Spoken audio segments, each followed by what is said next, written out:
Okay, Mak. Okay. Ya.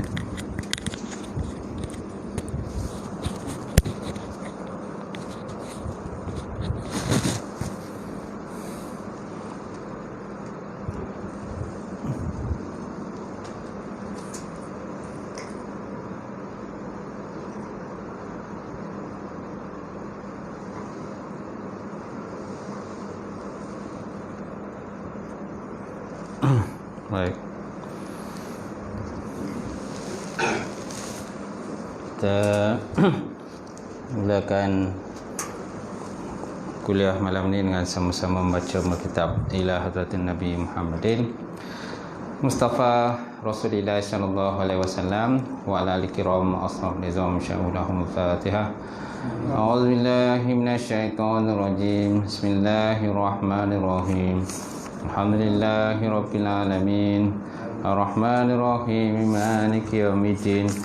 Iyyaka na'budu wa iyyaka nasta'in. Ihdinas siratal mustaqim. Siratal ladzina an'amta 'alaihim ghairil maghdubi 'alaihim waladdallin. Amin. Assalamualaikum warahmatullahi wabarakatuh. Alhamdulillahi rabbil alamin wal 'aqibatu lil muttaqin wala udwana illa 'alal zalimin. Asyhadu an la ilaha illallah wahdahu la syarikalah wa asyhadu anna Muhammadan abduhu wa rasuluh. Allahumma salli wa sallim ala sayyidina wa nabina wa maulana Muhammad wa ala alihi wa sahbihi ajma'in. Amma ba'd. Fa inna asdaqal hadis kitabullah wa khairan hadi Muhammad sallallahu alaihi wasallam wa syarril umuri muhdatsatuha wa kullu muhdatsatin bid'ah wa kullu bid'atin dhalalah wa kullu dhalalatin finnar. Qala Allah Subhanahu wa ta'ala fi kitabil azim ba'da auzubillahi minasyaitonir rajim. Bismillahirrahmanirrahim. Yarfa'illahu allazina amanu minkum wallazina utul ilma darajat. Sadaqallahul azim. Maksudnya Allah Subhanahu wa taala mengangkat orang-orang yang beriman dan berilmu di kalangan kamu akan beberapa derajat. Wa qala Nabi sallallahu alaihi wa ala alihi wasallam bada islamu ghariban wa sa'uru ghariban kama bada fatuba lil ghuraba. Islam itu bermula dalam keadaan asing dan dia akan kembali menjadi asing, berbagilah kepada orang yang asing. Alhamdulillah.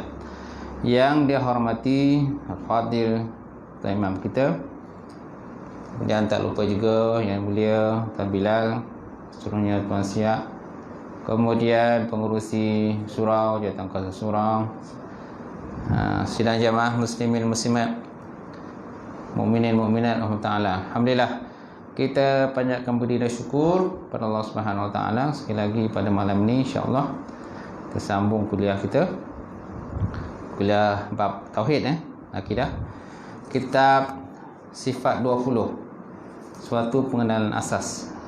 Betul eh? Muka surat apa? 57. Muka surat 37. 57. Muka surat 57. Perbezaan antara wujudi, ini dah sudah. Dah sudah hari tu? Ini dah sudah 61. 61. Sudah. Bismillahirrahmanirrahim. Qala musannifu ta'ala wa nafa'ana bi uluni fi darin amin. telah berkatalah oleh musannif ataupun pengarang kitab. Mudah-mudahan manfaat akan ilmunya insya-Allah dalam dua negara, dunia dan akhirat.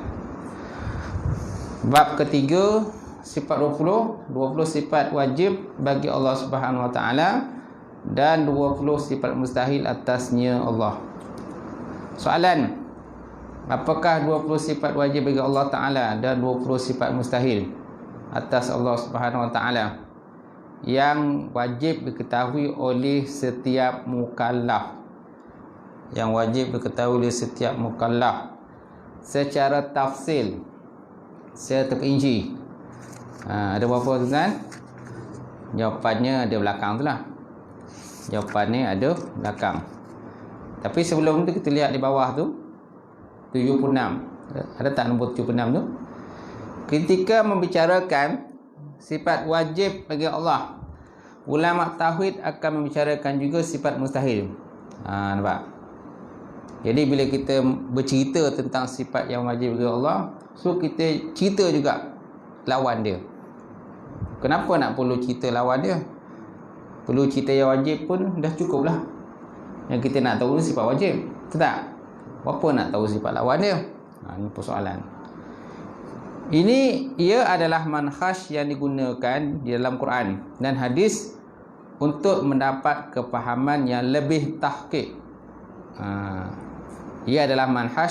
Manhaj ni macam struktur lah, manhaj ataupun syllabus kurikulum. Macam itulah manhaj. Ia adalah manhaj yang diguna juga dalam Quran dan hadis untuk mendapat kefahaman yang lebih tahqiq, lebih kuat dan mendalam. Kaedah ini menyebutkan al-asya' la tattadihu, al-asya'a la tattadihu illa bi'adadiha. Suatu perkara tidak jelas melainkan dengan menyebut lawan-lawan dia. Jadi macam mana kita nak pakai satu benda tu jelas? Kita tengok lawannya. Ataupun perkara yang tak termasuk dalam tu, barulah kita tahu. Contohlah kalau kita nak tahu sempadan tanah. Macam mana kita nak tahu sempadan tanah? Sempadan tu sempadan kita punya. Tanah tu tanah kita punya. Macam mana kita nak tahu? Salah satu batu lah. Satu lagi kita kena ukur tanah orang lain. Kita kena ukur tanah orang lain, baru kita tahu sepadan tanah kita. Faham tak? Tak cukup hanya kita ukur sepadan kita je. Berapa orang di sekitar sepadan tanah kita je? Kadang ada 4 orang kan. Belah atas ada, belah baru ada, belah kiri ada, belah kanan. Jadi kalau kita nak lebih tahqiq, kita kena ukur juga tanah dia, baru kita dapat anggaran berapa sepadan kita yang sebenar, yang paling tepat. Macam itulah. Tak ukur pun boleh juga, tak ada masalah. Tapi bila ukur tu duit lah. Nak ukur pun duit juga. Macam tu. Sekali ukur pun dah berapa? Natijah pun 7-800 habis juga duit. Nak ukur tanah ni. Macam tu. Sepadan kan. Batu sepadan. Tapi dengan batu sepadan juga, kadang-kadang adik-beradik pun boleh bergaduh juga. Sebabkan harta pusaka kan. Tanah pusaka, ini masing-masing nak berebut tanah pusaka. Tanah tak banyak, masing-masing nak berebut. Dengan batu sepadan pun adik-beradik pun boleh terputus hubungan, boleh bergaduh, berbalah dan sebagainya. Baik. Jadi kaedah juga menyebutkan al-asya'u la tattadihu illa bi'adadiha. Suatu perkara tidak jelas melainkan dengan kita menyebut lawan-lawan dia. Perkara ini akan dibincangkan dalam lampiran suatu pencerahan berguna akan datang. Baik, kita lihat jawapannya di belakang itu. Sifat 20, jawapannya adalah seperti berikut. Pertama, wujud, artinya ada. Lawannya apa? Adam. Ain dal mim, Adam, tiada. Yang kedua, kidam. Mana kidam? Sedia. Sedia maksud lain tidak ada permulaan bagi kewujudan Allah Subhanahu Wa Taala. Lawan kidam, kudus. Lawan kidam, kudus. Hada wausa, kudus, baharu. Sifat Allah Ta'ala bersifat kidam. Kita adalah benda baharu ataupun mumkinat. benda yang diciptakan oleh Allah Subhanahu wa ta'ala. Baik, yang ketiga, baqa. Ketiga, baqa. Apa makna baqa? Kekal. Mana baqa? Kekal. Maksud kekal ini tidak ada penghujungan kewujudan Allah. La tantahi fi wujudihi, tidak ada kesudahan kepada wujud Allah. Itu maksud baqa itu. Bukan maksud baqa tu sampai pada satu tahap nanti habis, tak ada. Kemudian kidam itu bukan makna ada permulaan dia kepada contoh kosong permulaan dia, tak. Dia tidak ada permulaan dia. Contohlah huruf kosong, bawah kosong apa? Negatif 1. Bawah negatif 1, negatif 2. Bawah negatif 2, negatif 3. Ada tak kesudahan kepada negatif tu? Tidak ada kesudahan.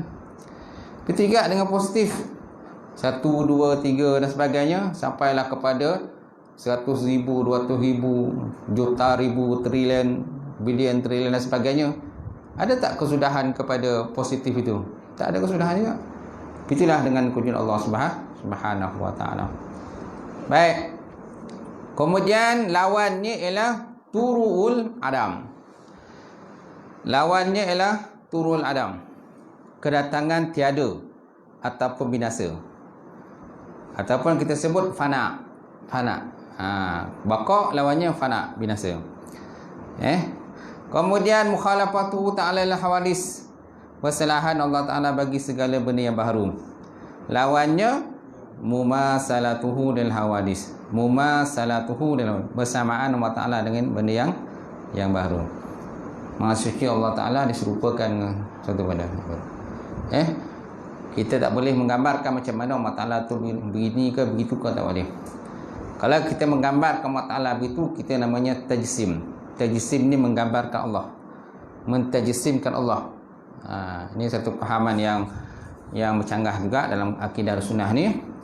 Kita tidak boleh mentajsimkan Allah, menserupakan Allah Ta'ala dengan sesuatu. Allah Ta'ala tidak bertempat, tidak bertempat, tidak berpihak, tidak berkiri, tidak berkanan, atas, bawah dan sebagainya. Baik, kemudian yang kelima, qiyamuhu ta'ala binafsih, berdiri Allah Ta'ala dengan sendirinya. Lawannya ihtiyaju ila mahallin wa mukhassisin, berhajat kepada zat ataupun pencipta lain. Berhajat kepada zat ataupun pencipta lain, ataupun berhajat kepada tempat berdiri. Sebuah kitab dia kata ihtiyaju ila mahallin, berhajat kepada zat tempat dia berdiri. Okay? Allah Ta'ala tidak berhajat kepada tempat berdiri. Allah Ta'ala, mesti Allah Ta'ala memerlukan untuk tempat berdiri atasnya. Ihtiyaju ilal mahallin wala mukhassin. Dan Allah Ta'ala juga terhajat pada zat yang menciptakan dia. Kenapa? Kerana dia tercipta dengan sendirinya. Tidak ada pencipta bagi Allah. Kalau ada pencipta bagi Allah, siapa pula pencipta yang mencipta Allah tu? Ini persoalan pula. Kalau kita kata Allah Ta'ala ada pencipta, siapa pencipta yang mencipta Allah tu? Kemudian siapa pula yang pencipta sebelum itu? Siapa pula pencipta sebelum itu? Nampak? Jadi tak ada kesudahan lah. Tidak ada kesudahan lah kepada ciptaan Allah Subhanahu wa ta'ala tadi. Sebab Allah Ta'ala tu tidak ada yang mencipta bagi dia. Kalau Allah Ta'ala ada yang menciptakan, maknanya Allah Ta'ala tu hudus baru. Benda baru lah. Benda baru ni benda yang ada pencipta. Macam diri kita lah. Kita ni benda baru. Al-hudus, benda baru. Bila benda baru, mana ada pencipta. Kita diciptakan oleh Allah Subhanahu wa ta'ala. Rumah, ada pencipta rumah. Pereka rumah, designer rumah. And kereta, ada designer kereta. Gitu. Baik, kemudian kita lihat nombor 79 bawah tu. Mustahil Allah Ta'ala binasa. Tidak ada berubah-ubah, bercerai-cerai seperti keadaan manusia yang menerima perubahan daripada muda kepada tua. Nampak? Allah Ta'ala tidak ada begitu, daripada muda kepada tua. Kalau kita ni ada masa muda, ada masa tua. Sekarang ni muda ke tua? Muda. Hebat. Kan? Jiwa muda kan. Okey. Masing-masing tak mengaku dia tua. semua mengaku muda. Umur 25. Walaupun dah berjanggut dah, bercucu-cucu semua, masih pun mengaku 25 lagi. Baik. Baik, kemudian 40 tahun yang lepas. Baik, 40 tahun lepas. Seperti keadaan manusia menerima perubahan daripada muda kepada tua. Nampak? Kita daripada muda kepada tua. Lepas tua, jawab sendiri. Lepas tua jawab sendiri. Okay. Kemudian daripada kecil kepada besar, rendah kepada tinggi, hidup kepada mati dan sebagainya. Allah Ta'ala tidak begitulah. Allah Ta'ala tidak menerima kepada mati. Kalau Allah Ta'ala menerima mati, siapa nak menguruskan alam? Kerana alam ni ada pengurus. Itu Allah. Kalau tidak ada pengurus pada alam, hancurlah alam, wasak alam. Kerana semua benda dalam dunia ni bergerak di atas arahan Allah Ta'ala. Bintang-bintang, planet-planet, matahari, bulan dan sebagainya, semua bergerak di atas arahan Allah. Kalau tidak ada yang menguruskan alam, planet-planet sebagainya, maka sudah tentu masing-masing akan berlanggar di antara satu sama lain. Baik, seterusnya wadaniyat.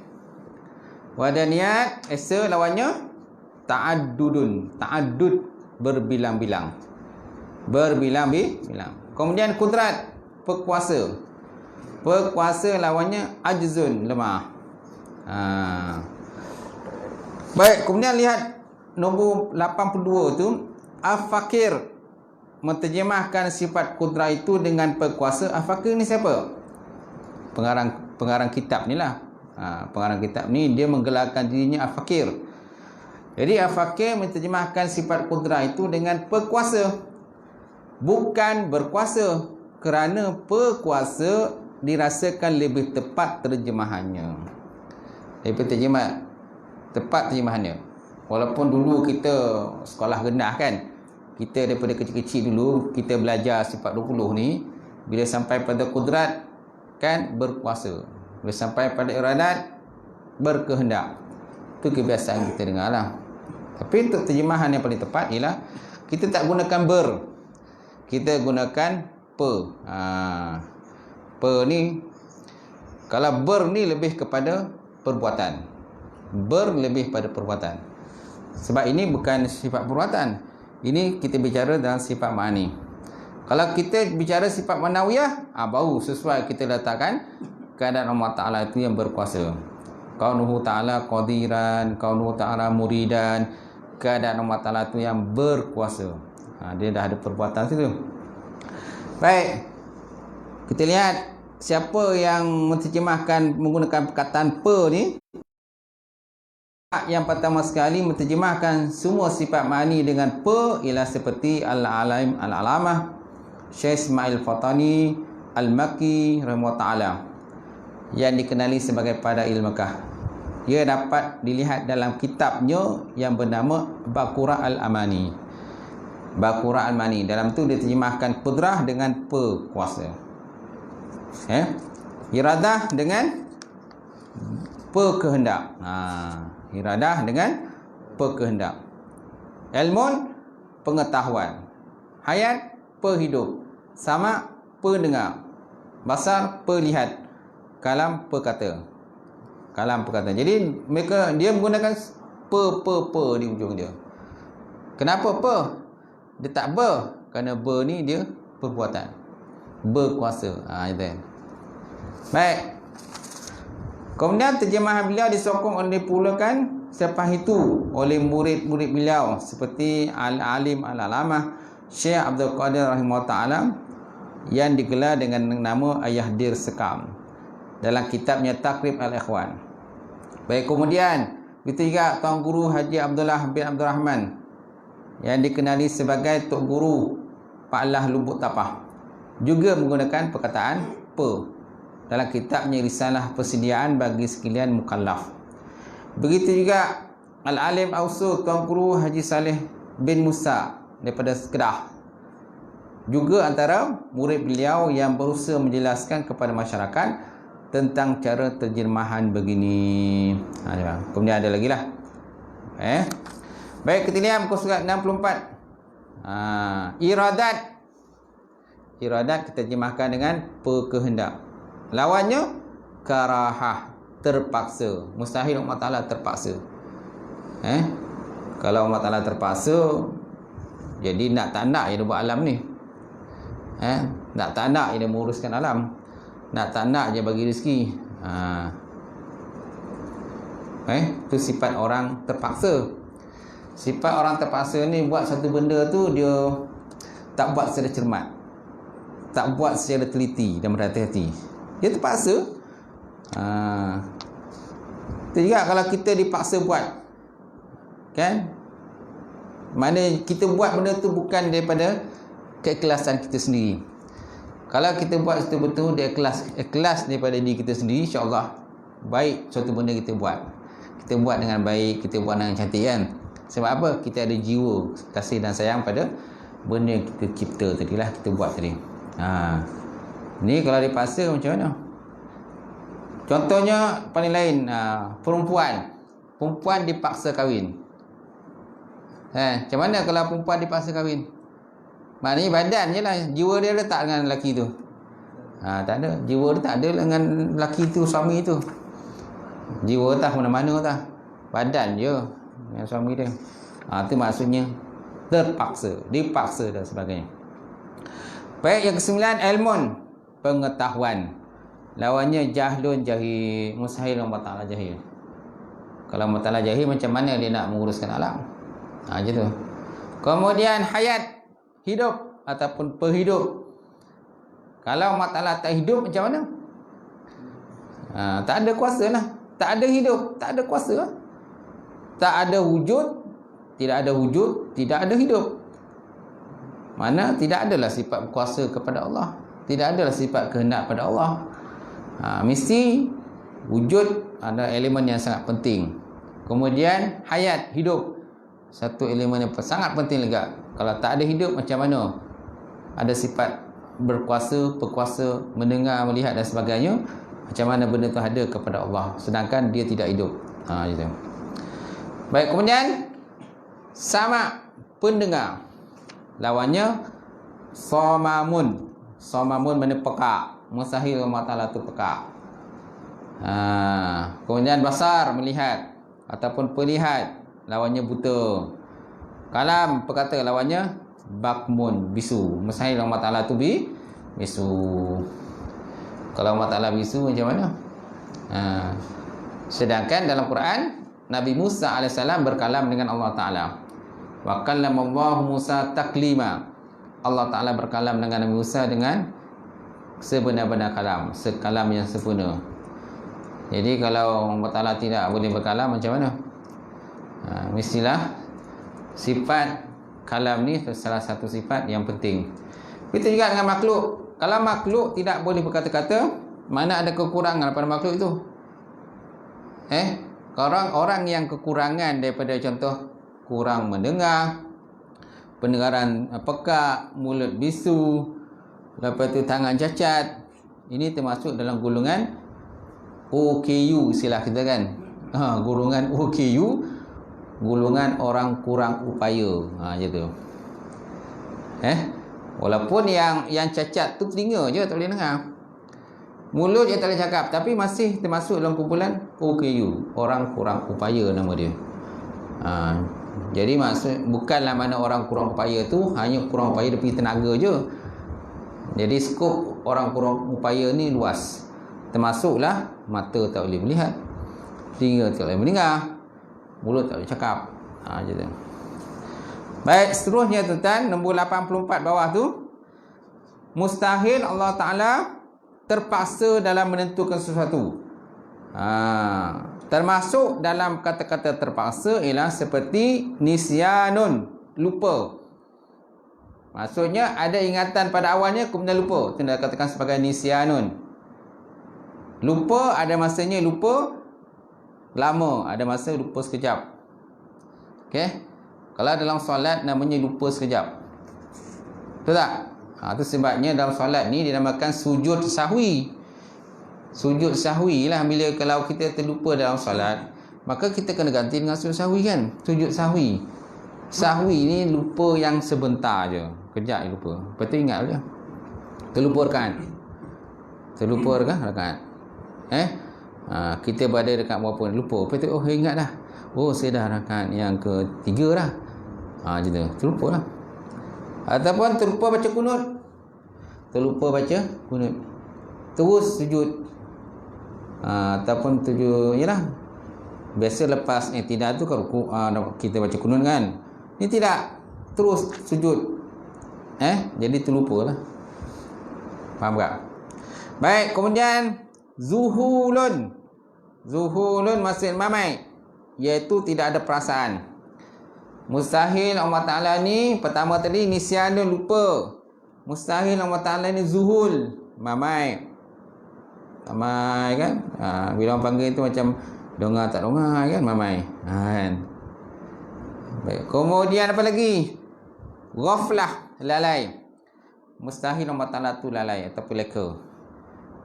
Kalau Allah Ta'ala tu ada lupa, kalau Allah Ta'ala tu ada zuhul, mamai, kalau Allah Ta'ala tu ada ghaflah, lalai, jadi maknanya kat situ menunjukkan bahawa Allah Ta'ala tu ada sifat-sifat naqais, sifat-sifat kekurangan kepada Allah. Sedangkan Allah Ta'ala nama suci daripada sifat-sifat kekurangan. Allah Ta'ala mesti ada sifat kamalat, sifat-sifat kesempurnaan. Kemudian apa lagi tuan-tuan? Elat atau sakit.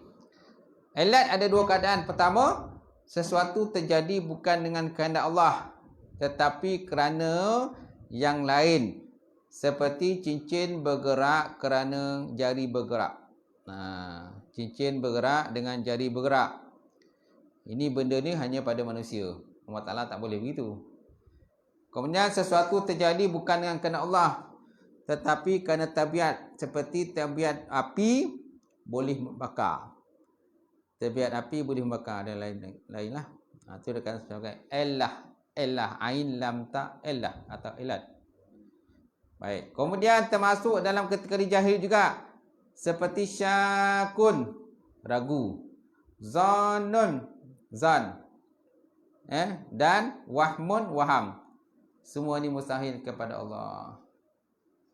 Allah Ta'ala tidak ada syak, tidak ada ragu 50-50. Allah Ta'ala juga tidak ada zan 75% tahap keyakinan, ataupun sifat waham 25% tahap keyakinan, 75 lagi tidak ada yakin.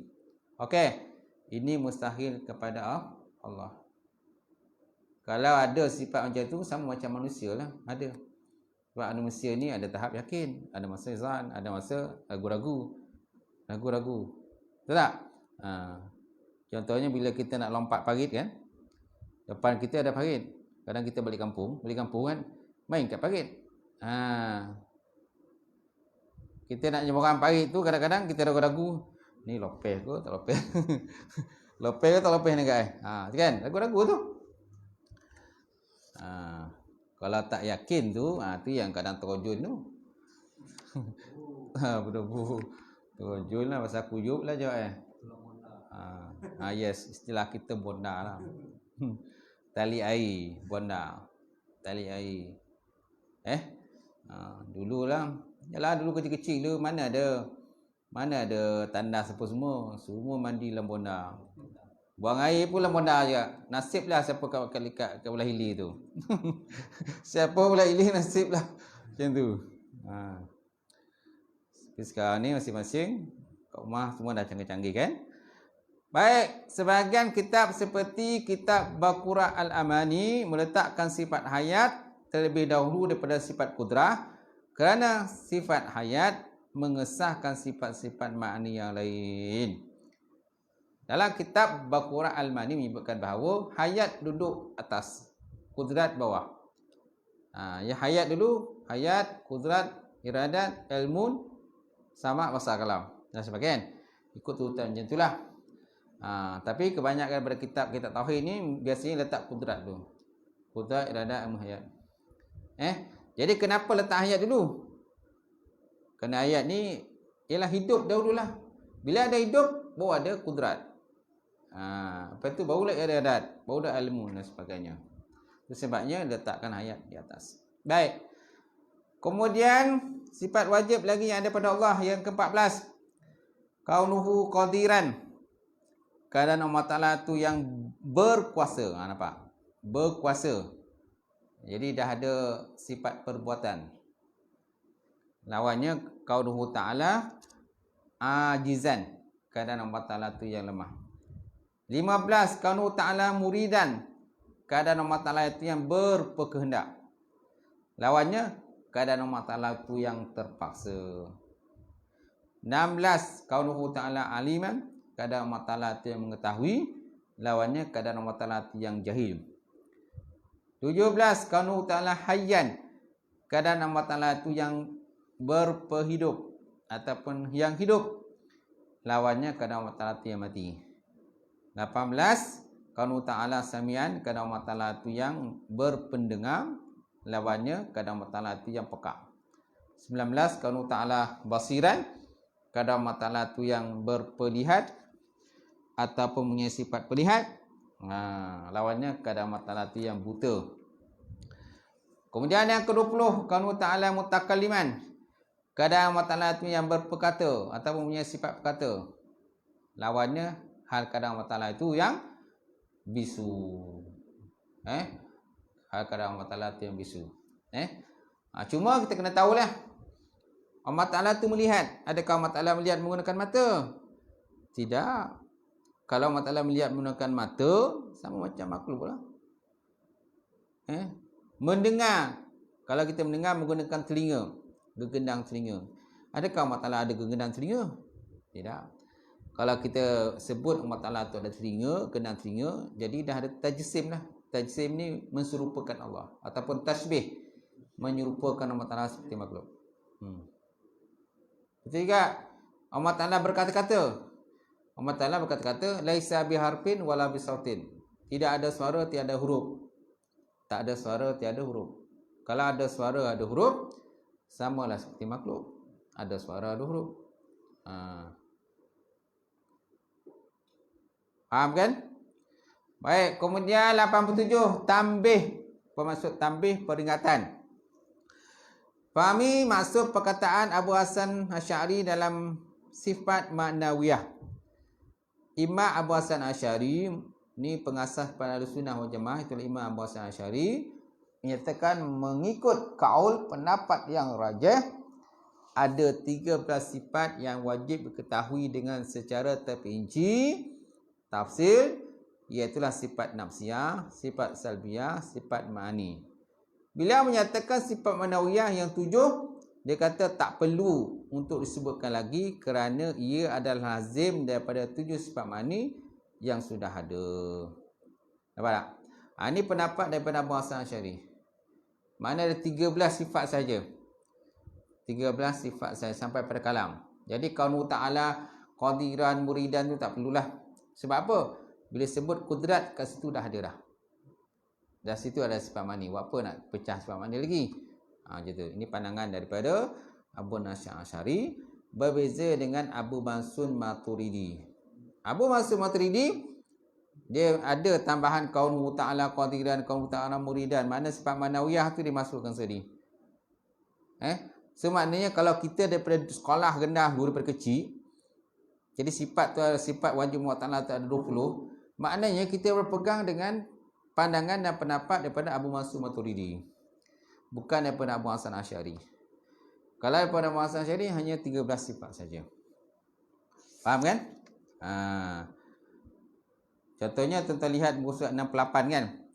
Muka surat 68 tu, okey. Perbezaan pendapat tentang bilangan sifat 20. Yang rajih dan yang masyhur. Yang rajih mana lebih kuat, ada 13 sifat, tak termasuk sifat manawiyah. Yang masyhur 20 sifat, termasuk sifat-sifat manawiyah. Gitu. Siapa yang mengasaskan 13 sifat je? Itulah Abu Hasan Asy'ari. Sedangkan 20 sifat seperti Qadi Abu Tayyib Baka Al-Bakilani Al-Maki, Imam Haramain, Kemudian juga Imam Sanusi dalam kitabnya Ummul Barahin. Begitu juga Abu Mansur Maturidi. Dia juga menyatakan ada 20 sifat.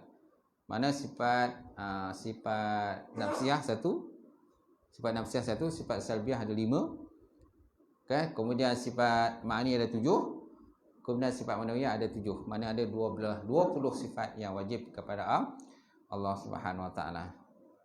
Sedangkan Abu Hasan Asy'ari sifat manawiyah tu dia tak masukkan. Sebab apa? Bila sebut kudrat, iradah, adat, kat situ pun dah ada dah sifat manawiyah kata. Jadi tak perlu nak pecahkan lagi dah. Itu pandangan daripada dua-dua pandangan boleh digunakan pakai. Tak ada masalah. Faham tuan-tuan eh? Baik. Jadi Abu Hasan Asy'ari menyatakan mengikut kaul pendapat yang rajih ada 13 sifat yang wajib diketahui dengan secara terperinci. Iaitu sifat nafsiyah 1, itulah wujud. Sifat salbiah ada 5. Qidam, baqah, mukhalafatu ta'ala lil hawadis, qiyam ta'ala bi nafsi wa daniyat. Kemudian sifat mani 7. Qudrat, iradah, ilmu, hayat, sama, bahasa, kalam. Beliau menyatakan sifat manawiyah qaulu ta'ala qadiran, qaulu ta'ala muridan sampai qaulu ta'ala mutakaliman itu tidak perlu lagi disebutkan kerana ia adalah lazim daripada 7 sifat ma'ani yang sudah ada. Maksud beliau, jika sudah ada sifat ma'ani, ia mencukupi, tak perlu kita nak sebut sifat manawiyah. Tak perlu nak sebut. Faham kan? Penting diketahui bahawa Abu Hasan Asy'ari bukan menafikan keadaan Allah Ta'ala yang berkuasa. Kerana sifat kudrat yang dimiliki oleh Allah Subhanahu Wa Ta'ala sudah pun menunjukkan keadaan Allah Ta'ala yang berkuasa. Tetapi beliau katakan ianya tak perlu lagi untuk menyatakan keadaan Allah Ta'ala itu yang berkuasa atau keadaan Allah Ta'ala itu yang ada sifat berkuasa. Begitulah untuk sifat-sifat manawiyah yang lain. Tak perlulah menyatakan itu. Jadi kita kena fahamlah perkara-perkara ini betul. Baik, kemudian arti kaunuhu. Kaunuhu ta'ala qadiran, kaunuhu ta'ala mulian. Apa maksud dengan kaunuhu? Okey, kaunuhu qadiran. Bukan artinya keadaan Allah Ta'ala yang berkuasa, tetapi keadaan Allah Ta'ala itu yang berperkuasa. Ataupun keadaan Allah Ta'ala itu yang punya sifat berkuasa. Inilah membezakan Ahlussunnah wal Jamaah dengan golongan Mu'tazilah. Kerana Mu'tazilah tidak mengingkari yang Allah Ta'ala maha berkuasa, tetapi mereka mengingkari sifat perkuasa kudrah yang ada kepada Allah Ta'ala. Bagi mereka Allah Ta'ala tidak ada sifat ma'ani. Nampak? Jadi kalau Mu'tazilah kata sifat ma'ani tak ada pula, yang ada sifat manawiyah saja. Ini pahaman daripada Mu'tazilah. Berbezalah dengan kita faham Ahlussunnah wal Jamaah. Siapa pengasas kepada pahaman Mu'tazilah? Iaitulah Wasil bin Atha. Wasil bin Atha ini yang mengasaskan pahaman Mu'tazilah. Dia ni anak murid kepada Hasan Basri. Hasan Basri ini pahaman Ahlussunnah wal Jamaah. Anak murid dia pahaman Mu'tazilah. Paham Mu'tazilah ni dia meletakkan akal lebih tinggi daripada Quran dan hadis Rasulullah sallallahu alaihi wasallam. Gitu. Sebab dalam Islam ni banyak kadang-kadang pecah-pecahan, kan? Puak-puak yang pecah-pecah ni. Itu sebabnya Rasulullah berkata, umat aku akhir zaman ni berpecah-pecah. Sampai 73 golongan. 73 golongan. Daripada 73 tu satu je masuk syurga. Faham Ahlussunnah wal Jamaah? Kena faham? Baik, tuan-tuan. Catatan penting untuk sifat-sifat ini. Okey, apakah catatan penting untuk sifat-sifat ini? Jawapannya, inilah sifat 20 sifat kesempurnaan yang wajib diketahui secara terperinci mengikut pendapat yang masyhur. Walau bagaimanapun, pendapat yang kuat dan rajih adalah 13. Tidak termasuk sifat manawiyah. Aja tu.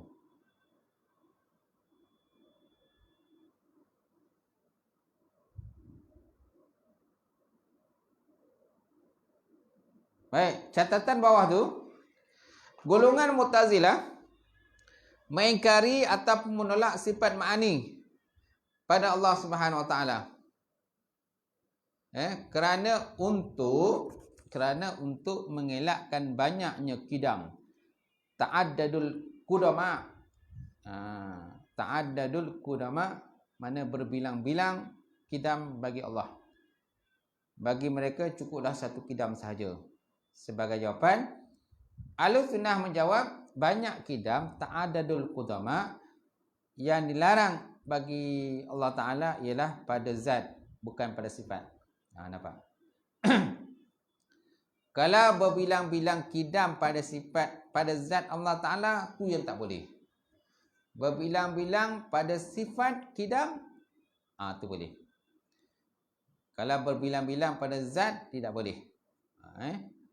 Ia dikiaskan kepada nama Allah Subhanahu Wa Ta'ala, asma Allah, nama-nama Allah Ta'ala yang banyak, sehingga 99 nama adalah semuanya sifat nama itu adalah kidam. Semua nama-nama Allah Ta'ala itu bersifatnya kidam. Sedialah. Jadi bolehlah berbilang-bilang kidam pada nama, pada sifat. Yang tidak boleh berbilang-bilang itu ialah pada zat Allah. Kerana zat Allah Ta'ala itu tunggal. Zatnya tunggal, dia tak boleh berbilang-bilang pada zat dia. Jadi nama-nama Allah Ta'ala yang banyak sehingga 99 nama adalah sifat kidam. Punya nama yang banyak bagi Allah, tidaklah dilarang. Macam tu. Kerana dia melibatkan nama Allah Subhanahu Wa Ta'ala, bukan zat Allah Subhanahu Wa Ta'ala. Jadi Allah Ta'ala punya banyak nama, tapi zat Allah tunggal. Esa lah. Esa, satu je. Nama boleh. Macam tu. Kudrat satu je. Dia tak boleh berbilang-bilang kudrat. Iradat satu saja. Tidak ada boleh berbilang-bilang iradat. Jadi kita jangan anggap bahawa Allah Ta'ala kudrat. Banyak kudrat Allah Ta'ala. Tidak. Satu saja. Baik. Kemudian pahami maksud kesempurnaan. 20 sifat kesempurnaan bagi Allah Ta'ala bukannya merupakan zat Allah. Tetapi setiap satu sifat adalah bersifat sempurna. Jika dikatakan untuk menyempurnakan zat Allah, maka akan tergambarlah, tuan-tuan, tergambarlah di akal bahawa zat Allah Ta'ala itu belum sempurna. Maha suci Allah Ta'ala daripada tidak sempurna pada zat, sifat dan afalnya. Kerana zat Allah adalah sempurna. Sifat Allah Ta'ala pun sempurna. Perbuatan Allah, af'al, perbuatan Allah pun sempurna. Tidak ada yang tidak sempurna. Kalau kita, banyak yang tidak sempurna, betul tak? Banyak kelemahan, kekurangan kita. Jadi, siapa yang menyempurnakan kehidupan kita?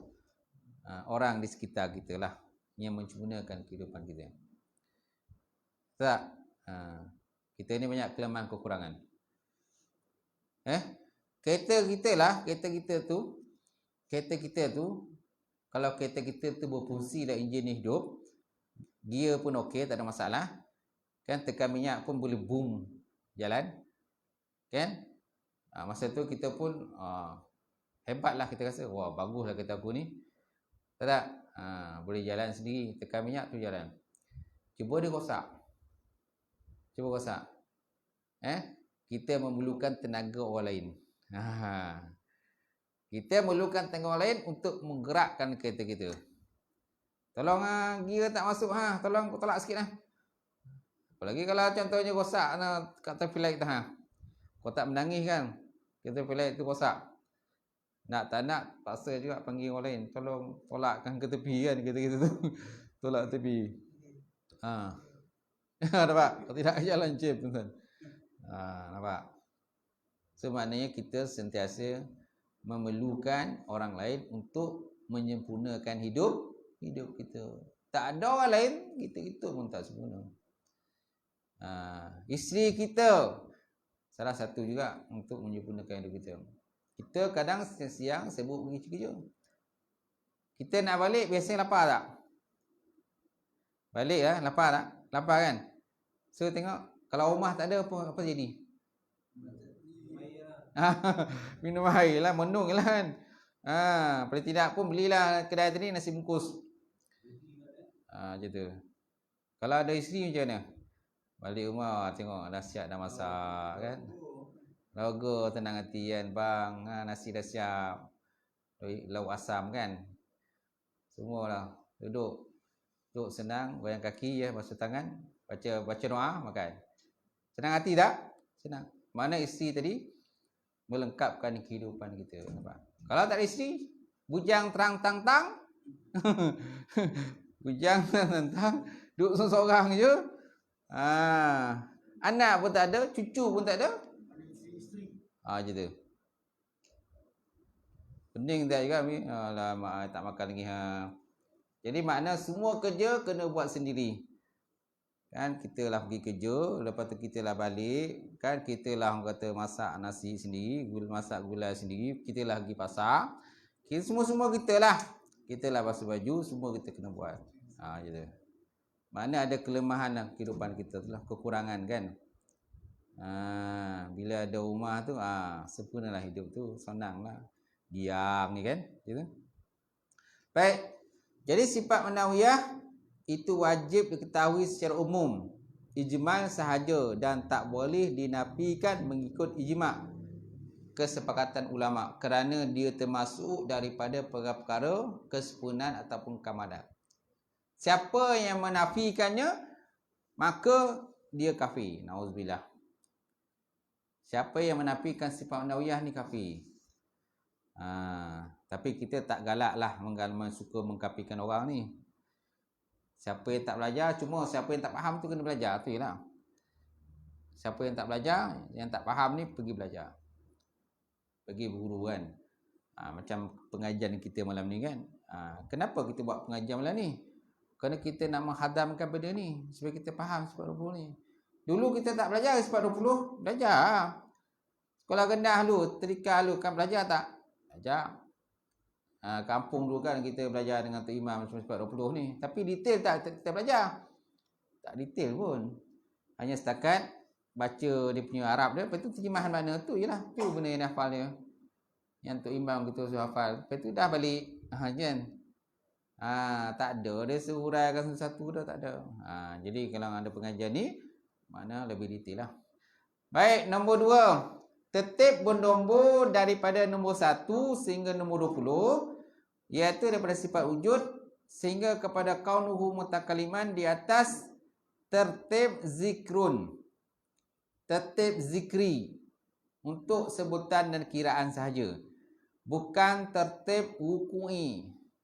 Wukuk mana secara hakikat, untuk memudahkan menyebutnya satu persatu kerana tak mungkin menyebut keseluruhan 20 itu dengan sekali sebut.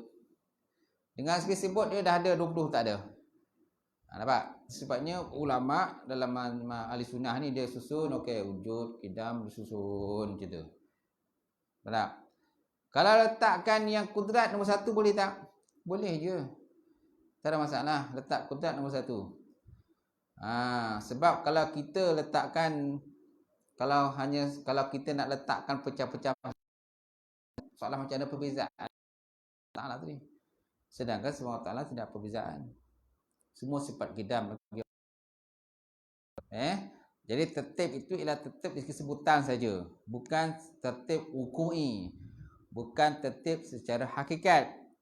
Jadi tertib sebutan ni hanya supaya kita nak senang sebut. Mana ada turutan dia. Pertama wujud, kedua qidam, ketiga baqa. Tapi kalau kita tukar tempat boleh tak? Boleh, tak ada masalah. Gitu. Cuma yang paling aulanya kita mesti menyebut yang paling aula ialah wujud. Wujud yang pertama, itu yang paling aula sekali. Lepas tu, apa lagi yang paling aula? Hayat. Hidup. Hidup tu lebih sepatutnya kita layak. Sepatutnya kita kena letak nombor 2 kalau ikut turutan dia.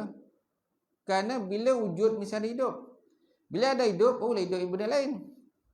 Baru ada turutan-turutan yang lain. Jadi sebutan ini, turutan daripada nombor 1 sampai 20 sifat 20, dia hanya daripada segi tertib zikri saja. Sebutan dan kiraan. Bukan secara realiti ataupun wuku'i. Disebab itu untuk supaya senang kita nak sebut nombor 1 sampai 20. Masya-Allah. Baik. Kemudian Okey. Inilah disebut dalam kitab Faridah Faraid. Baik, kemudian tuan-tuan, perbezaan pendapat ulama tentang bilangan sifat dalam sifat 20. Okey. Itu dalam kotak tu, muka surat 68. Sifat yang rajih, yang masyhur. Yang rajih 13 sifat.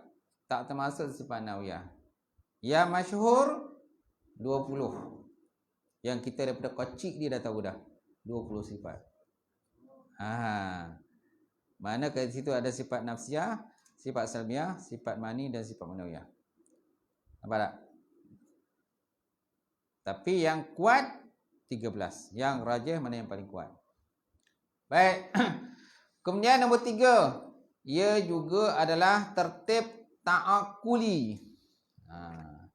Ia juga termasuk dalam tertib ta'akuli, mana secara logik ataupun munasabah. Ia boleh lihat dalam beberapa keadaan.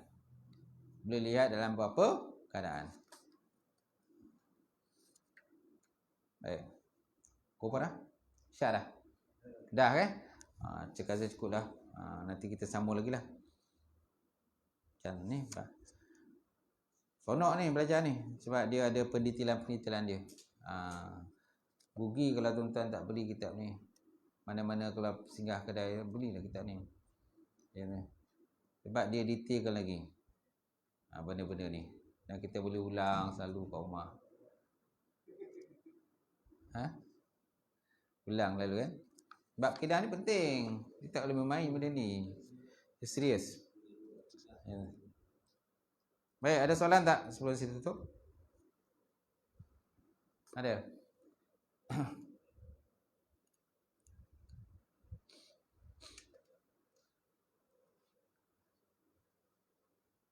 Tak ada? Habis. A'udzubillahi minasyaitonirrajim. Bismillahirrahmanirrahim. Alhamdulillahirabbil alamin. Wassalatu wassalamu ala asyrafil mursalin wa ala alihi wasahbihi ajmain. Allahumma zidna ilman nafi'a wa yaqinan sadiqa wa ma'lum taqabbala uskan halalan mubarakatan katsira. Pasnya ada pertanyaan alim, nawalana qulubana binuri ma'rifataka wa ta'ala ta'alifin. Allahumma faqina bidin, Allahumma faqina bidin. Allahumma jma'na hadza jam'al marhumah wa tafarruqna min ba'di tafarruqul ma'sumah. Rabbana atina fid dunya hasanah wa fil akhirati hasanah wa qina azabannar. Subhana rabbika rabbil izzati amma yasifun wassalamu ala mursalin. Qabalallahu minkum.